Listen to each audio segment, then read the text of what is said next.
శ్రీదేవి భాగవతము. సోతుడు సౌనకాది మహాములకు దేవీ భాగవతాన్ని ఇలా వివరిస్తున్నాడు. వశిష్ఠుడు జనమేజయుడికి ఇలా చెప్తున్నాడు. కంసుడి మామ జరాసంధుడు అల్లుడి మరణం విని బాధపడ్డాడు. మధురపై దండెత్తాడు. కృష్ణుడు తన బుద్ధి బలంతో అతన్ని ఓడించాడు. అలా ఒకసారి కాదు, 17 సార్లు మధుర మీదకి దాడి చేశాడు జరాసంధుడు. అన్నిసార్లు ఓడించాడు కృష్ణుడు. 18వసారి జరాసంధుడు కాలయపనుడు అనే రాక్షసుడి సాయం కోరాడు. ఇద్దరూ కలిసి మధురపై దండెత్తారు.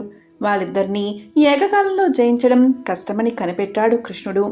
సముద్ర తీరాన రైవతక పర్వత ప్రాంతంలో ఉన్న ద్వారకకు వలస వెళ్ళిపోదామన్నాడు యాదవులతో.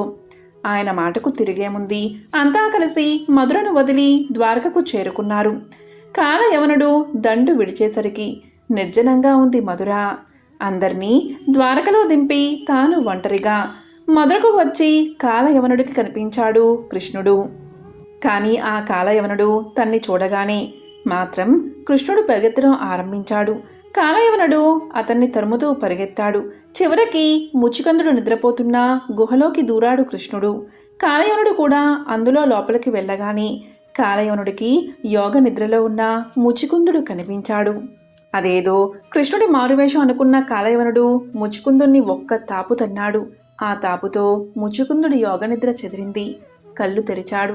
తమోనిద్రలో ఉన్న అతను కళ్ళు తెరవగానే ఆ చూపులకి కాలయవనుడు కాలి బూడిదైపోయాడు. తన చేతులు తడి కాకుండానే తన శత్రువుల్ని ఓడించడంలో మేధావి అయిన కృష్ణుడు విదర్భ రాకుమార్తె రుక్మిణ్ణి ఎత్తుకొచ్చి పెళ్లాడాడు. ఆ తర్వాత జాంబవతి, సత్యభామ, మిత్రవింద, కాళిందిని, లక్ష్మణ, భద్ర, నాగజితుల్ని చేపట్టాడు. కాలక్రమంలో రుక్మిణి ప్రద్యుమ్నుని కంది. సంబరాసురుడు ఆ ప్రద్యుమ్నుణ్ణి పురుటి గదిలోంచి ఎత్తుకుపోయాడు. అది తెలిసి కృష్ణుడు దేవిని ప్రార్థించాడు. అమ్మవారు సాక్షాత్కరించారు. 16 ఏళ్ల తర్వాత ప్రద్యుమ్నుడు సంబరాసురుని చంపి ఇంటికి తిరిగి వస్తాడు. నా అనుగ్రహం వల్ల అన్నీ చక్కబడతాయి, ధైర్యం వహించు అని చెప్పిందా తల్లి. కొడుకు యొక్క క్షేమ సమాచారం తెలిసాక కృష్ణుడు ఎంతగానో ఆనందించాడు. అనంతరం సత్యభామ కోరిక మీద స్వర్గానికి వెళ్ళి పారిజాత వృక్షాన్ని తెచ్చాడు. ఆ విషయంలో ఇంద్రుడితో ఘర్షణ పడ్డాడు కూడా.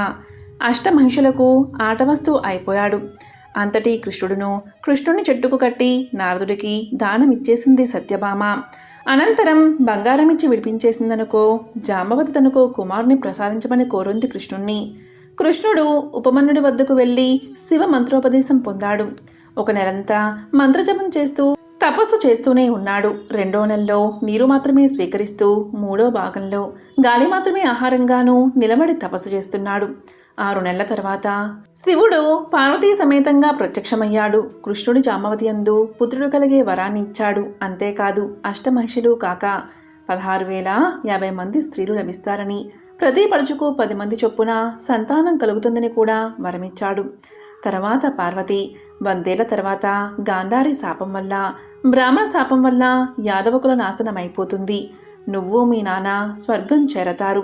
మరణం తర్వాత అష్టావక్రుడి శాపం వల్ల నీ భార్యల్ని దొంగలు దోచుకుంటారు అని చెప్పింది. ఇవి జనమేజయ అవతార పురుషుల అవస్థలు. వాళ్ళు చాలా గొప్పవాళ్ళని మనం ధ్యానించడమే కానీ వాళ్ళు కూడా మాయాబద్ధులు. పరతంత్రుడు ఆయే. ఒక్క పరాశక్తే స్వతంత్రురాలు. అందుకే నిత్యం ఆమెను ధ్యానించాలి, ఆమె కథలు వినాలి, ఆమె మంత్రాన్ని ఉపదేశం పొందాలి, జపించాలి, ఆమె తత్వాన్ని గ్రహించాలి అంటూ చెప్పడం ఆపాడు వ్యాసుడు. నైమిసారణ్యంలో సౌనకాదర్శులకు సూతుడు చెప్తున్నాడు. వ్యాసుడు చెప్పింది విని జనమేజయుడు ఆశ్చర్యంగా అడిగాడు.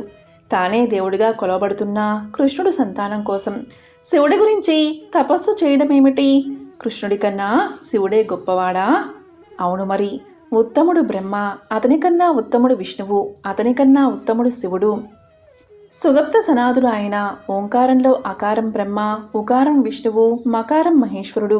శివుడు సర్వోత్తముడు. ఆయన కన్నా ఉత్తమం భువనేశ్వరి అయిన జగదాంబ. ఆమె మూర్ధన్య స్థానంలో ఉంటుంది. ఒకప్పుడు బ్రహ్మ సృష్టి చేయడం కోసం ఈశ్వరుణ్ణి ప్రార్థించాడు. అప్పుడు అతడి ముఖం నుంచే అవతరించాడు శివుడు వరమివ్వడానికి. అతడు రుద్రమూలుడయ్యాడు. రుద్రమూలుడి అంశతో 2వ శివుడు పుట్టాడు. అతడు పూజ్యుడు.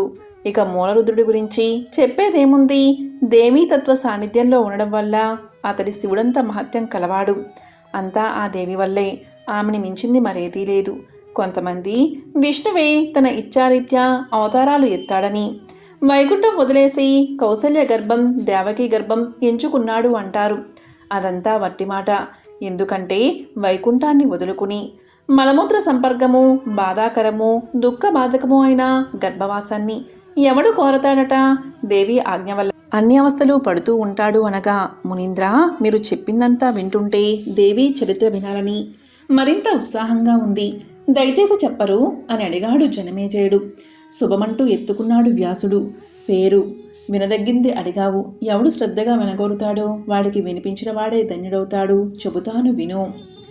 ధనువుకు రంభుడు కరంబుడు అనే ఇద్దరు కొడుకులు. వారికి సంతులేదు. అందుకోసం ఇద్దరు తపస్సు ఆరంభించారు. రంభుడు పంచాగ్నుల మధ్యన, కరంబుడు పంచనంద నీళ్లలోనూ తపస్సు చేస్తున్నారు. దేవేంద్రుడు ఒకనాడు ముసలి రూపంలో వెళ్ళి కరంబుణ్ణి కడతేర్చాడు. అది తెలిసి రంభుడు ఆగ్రహించాడు, దుఃఖించాడు. తన శిరస్సుని అగ్నికి హోమం చెయ్యబోయాడు. అగ్ని ప్రత్యక్షమయ్యాడు. మరణించకు, వరం కోరుకో అన్నాడు. అనడం ఆలస్యంగా అజయుడు, అపూర్వ బలశాలి, ఏ రూపం కావాలంటే ఆ రూపం ధరించగలవాడు, ముల్లోకాలు పరిపాలించగలవాడు అయిన కొడుకును ప్రసాదించు అని కోరాడు రంభుడు. తదాస్తు, ఈ క్షణం మొదలు ముందుగా నువ్వు ఎవరిని కామిస్తే వారి అందే ఆ పుత్రుడు పుడతాడు అని చెప్పి అగ్ని అదృశ్యమయ్యాడు. వెనుతిరిగి ప్రయాణం సాగిస్తున్న రంభుడి దారిలో యక్షులుండే మనోహర ప్రాంతాన్ని చూశాడు. అక్కడెందరో యవ్వనవతులు, అందగత్తెలు, విలాసిన్లు ఉన్నారు. అందర్నీ చూస్తున్నాడు రంభుడు. కానీ అతని మనసు వారెవరియందు పోకుండా కొంచెం ఎడంగా గడ్డిమేస్తున్న అందమైన గేదె మీదకు పోయింది. ఆ గేదెను కామించాడు వాడు. ఆ గేదె కూడా ఈ రాక్షసుణ్ణి కామించింది. వర ప్రభావం వల్ల గేదెకు గర్భం నిలబడింది. రంభుడు దాన్ని తీసుకుని స్వగృహానికి బయలుదేరాడు. దారిలో ఓ మదించిన ఏనుపోతూ గేదెను చూసి కామించి దాని మీదకు రాబోయింది. రంభుడు అడ్డు వెళ్ళాడు. కానీ ఆ ఎనుబోతు కుమ్మిన కొమ్ముకు చనిపోయాడు. పోతూ గేదెను బలాత్కరించబోయింది. గేదె శీలరక్షణ కోసం యక్షుల్ని శరణ కోరింది. యక్షులా పోతును చంపేశారు. రంభుడికి చితిపేర్చారు. గేదె అందులోకి దూకి సగమనం చేసింది. ఉత్తరక్షణమే అందులోంచి రంభుడి రూపంతో ఒకరు, మహిష రూపంతో ఒకరు బయటకొచ్చారు. రంభుడిలా ఉన్నవాడు రక్తబీజుడు, మహావీరుడైన రాక్షసుడు. మహిష రూపంలో ఉన్నవాడే మహిషాసురుడు. కొన్నాళ్లకు మహిషాసురుడు రాక్షస రాజయ్యాడు. మేరు పర్వతం మీద బ్రహ్మ కోసం 10,000 సంవత్సరాల పాటు మహోగ్రమైన తపస్సు చేశాడు. బ్రహ్మ ప్రత్యక్షమయ్యాడు. దేవదానవ మానవాదుల్లో ఏ పురుషుడి చేత చావులేని వరమియ్యి. ఆడదాన్ని ఇట్టే నలిపేస్తాను. ఆడదాని వల్ల నాకు భయం లేదు అన్నాడు మహిషాసురుడు. ఆ వరం ప్రసాదించి తన లోకం వెళ్ళిపోయాడు బ్రహ్మ. ఈ విధంగా సూతుడు సౌనకాది మహాములకు దేవీ భాగవతాన్ని వివరిస్తున్నాడు. ఓం శ్రీ మాత్రే నమః.